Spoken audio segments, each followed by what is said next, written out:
11h33, nós vamos conversar agora com o Dr. Evaldo Stanislau, que é infectologista do Hospital das Clínicas, professor, colunista aqui da Rádio Bandeirantes, para entender a verdadeira situação da Mpox, como está sendo chamada, antes muito conhecida como varíola dos macacos. O estado de São Paulo registrou 315 casos da doença entre janeiro e julho deste ano.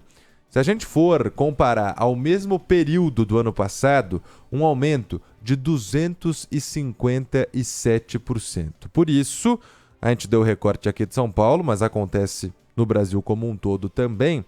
A Organização Mundial da Saúde decidiu ontem anunciar uma emergência de saúde internacional por causa desta doença. Doutor, bom dia para o senhor, tudo bem? Bom dia, tudo bem? Prazer estar aqui com vocês. Bom dia. Qual é a situação da Mpox? Explica primeiro o que é essa doença, como que transmite, o porquê que vem aumentando o número de casos para o nosso ouvinte que talvez não esteja acompanhando a situação. Veja, a Mpox, antiga varíola dos macacos, é uma doença viral transmitida por contato íntimo e que tinha, como o nome diz, um reservatório natural vindo da natureza, especialmente pequenos animais e os macacos. Este vírus ele se transpõe para a espécie humana e ele tem uma transmissão mantida no continente africano e, por vezes, isso extrapola e a gente já teve o relato de algumas pandemias por Mpox, antiga varíola dos macacos. Recentemente, nós tivemos um surto a partir do continente africano, que rapidamente se espalhou pelo mundo todo, e que, num primeiro momento, foi controlado. O que acontece agora? Uma nova variante do vírus surgiu, e essa variante tem como característica uma maior transmissibilidade, ela se transmite com mais facilidade. Então, a partir da República Democrática do Congo, ela se espalhou para países da África, países vizinhos a ela, e rapidamente, num número muito grande de casos. E nesse sentido, então, a Organização Mundial da Saúde achou por bem decretar esse estado de emergência para dar o alerta e para acelerar os procedimentos de contenção desse espalhamento da doença que é potencializado por essa nova variante. Então, é importante a gente deixar claro para as pessoas que uma coisa é você decretar uma emergência porque é uma doença grave, com um grande risco para a população geral, e a outra coisa é você decretar uma emergência para você acelerar os procedimentos de contenção, porque embora seja uma doença de menor gravidade, o que ela tem de potencial é uma disseminação rápida por contato para grupos específicos que têm maior vulnerabilidade. Em linhas gerais, então, essa emergência é uma medida de contenção. A melhor notícia que o senhor deu, doutor Evaldo, bom dia, Marco Antônio Sabino, foi dizer que é uma doença de menor gravidade, é isso? Exatamente, Sabino. É uma doença extremamente desagradável, é uma doença que pode ter, excepcionalmente, formas mais graves. Essa nova variante, eventualmente, pode causar uma mortalidade, porém, na maioria absoluta dos casos, é uma doença de manifestação mucocutânea, ou seja, nós vamos ter lesões, feridas que duram aí por alguns dias a semanas, mas sobretudo restritas à pele e a regiões mucosas do nosso corpo. Passado aí esse período de 4, 6, no máximo aí 8 semanas de evolução, essa doença tende a evoluir, cicatrizar, e as pessoas no máximo vão ter cicatrizes. Então, é bem diferente a gente falar de uma doença, por exemplo, respiratória, como é o caso da Covid, que levou a uma mortalidade tão exacerbada. Então, não é uma doença desprezível, ao contrário, é uma doença que tem a sua complexidade, mas ela é de um menor impacto letal. Bom, a gente falava aí sobre a letalidade. Segundo o Ministério da Saúde, de 2022 para cá foram 16 óbitos causados pela Mpox, sendo que o último foi em abril do ano passado. Ou seja, apesar da alta no número de casos confirmados, nós temos uma redução no número de óbitos em 2024. Mas eu queria perguntar para o senhor sobre imunização. A OMS não indica a imunização em massa como a principal forma de combate à Mpox. Por quê? Qual que é a melhor forma de prevenção? Olha, Lopato, uma das razões da emergência é exatamente essa: acelerar a fabricação de vacinas. Nós temos vacina disponível, mas nós temos poucos centros produtores e numa quantidade pequena.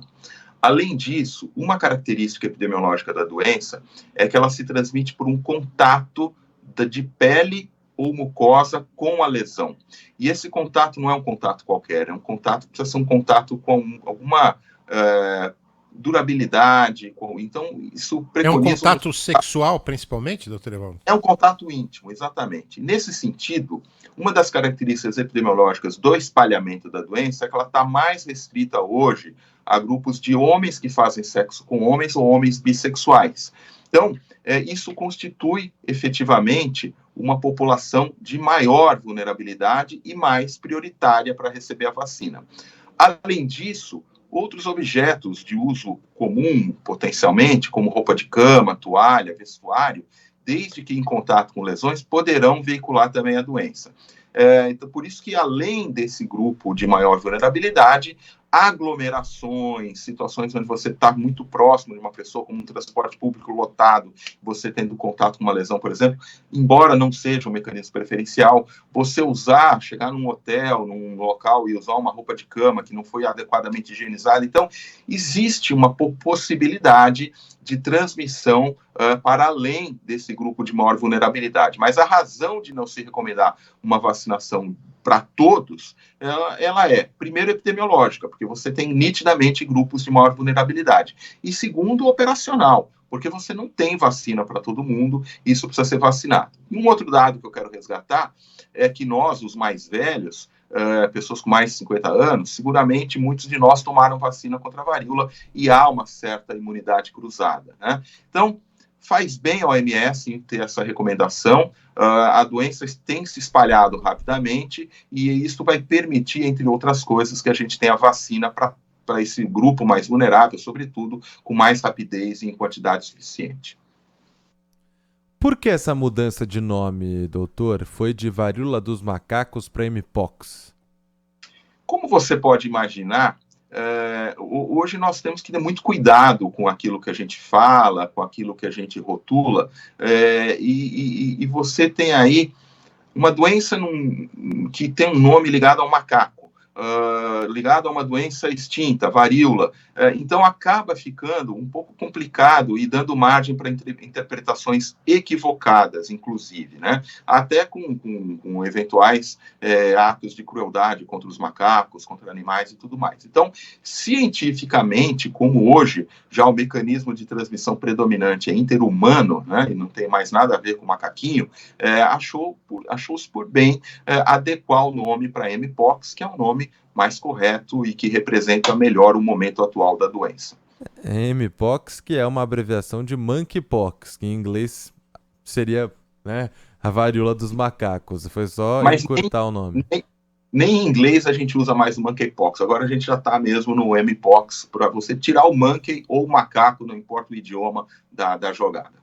Entendi. O senhor comentou também sobre os sintomas logo no início aqui da entrevista.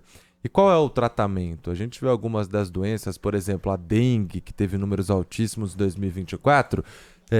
Todos os médicos dizem o mesmo. Seguinte, não tem um remédio que trate a dengue. Tem como você tentar diminuir o sintoma, mas tratar, não. Como que funciona a Mpox? Então, vamos lá. Primeiro eu vou falar da apresentação clínica, então, para quem está nos ouvindo ou assistindo poder compreender. É uma doença que começa com um mal-estar, uma febre, uma sensação de que eu estou ficando doente, e a pessoa vai observar lesões na pele. Como é que são essas lesões? Elas são lesões que formam aquilo que a gente chama de vesículas. Vesícula é uma lesão na pele elevada que parece uma gota de conteúdo, parece uma água, eventualmente um pouco mais leitoso, um pouco mais purulento. Como se fosse catapora? Muito parecido com a catapora. As doenças pox, esse termo pox, ele se refere às doenças que causam vesículas, né? Então, a gente tem o chickenpox, por exemplo, smallpox, né? Então, são termos que vêm do inglês que remetem a este tipo de lesão cutânea. E no caso da mpox, então, a gente vai ter essa fase de um mal-estar, seguida do aparecimento de lesões, e aí eu peço a atenção de todos, porque essas lesões, elas podem aparecer num número muito pequeno, serem muito discretas e, porventura, estarem até escondidas em lugares que a gente tem dificuldade de visualização. Então, você olhar na sua região genital, você olhar... Alô? Estamos te ouvindo. Se você olhar na sua região genital, se você olhar na sua região de pele como um todo e encontrar uma ou múltiplas lesões com essa característica, fique atento, né? Ou você pode ter lesões disseminadas, múltiplas lesões no corpo todo, você pode ter lesões na face interna da boca, em outras regiões mucosas do nosso corpo. Então, apareceu lesão, você teve uma fase de mal-estar, procure orientação médica. Essas lesões, elas vão perdurar por alguns dias a poucas semanas, vão evoluir para uma ferida, para uma crosta, e é muito importante que o diagnóstico seja feito por um médico num laboratório especializado, porque para a confirmação desse diagnóstico, a gente precisa coletar material da lesão para usar uma técnica que a gente chama de PCR, que vai permitir a identificação do vírus. Uma vez feito o diagnóstico, o tratamento ele é sintomático. Você vai cuidar para que essas feridas não se infectem, para que não tenha uma infecção secundária, o que para populações idosas, populações com doenças crônicas, imunodeprimidas, isso pode representar uma grande complicação. E existe, Volpato, antivirais, mas esses antivirais, eles são caros, inacessíveis para a maioria das pessoas, e na prática, o que a gente acaba fazendo, então, é isolar o paciente até que ele tenha suas lesões resolvidas e não transmita mais para ninguém, e tratar com medicação sintomática e eventuais infecções secundárias. Dr. Evaldo Stanislau, infectologista do Hospital das Clínicas, professor também da Faculdade de Medicina da USP, colunista da Rádio Bandeirantes, obrigado pela participação. Eu que agradeço o convite e espero que tenha sido útil para todos.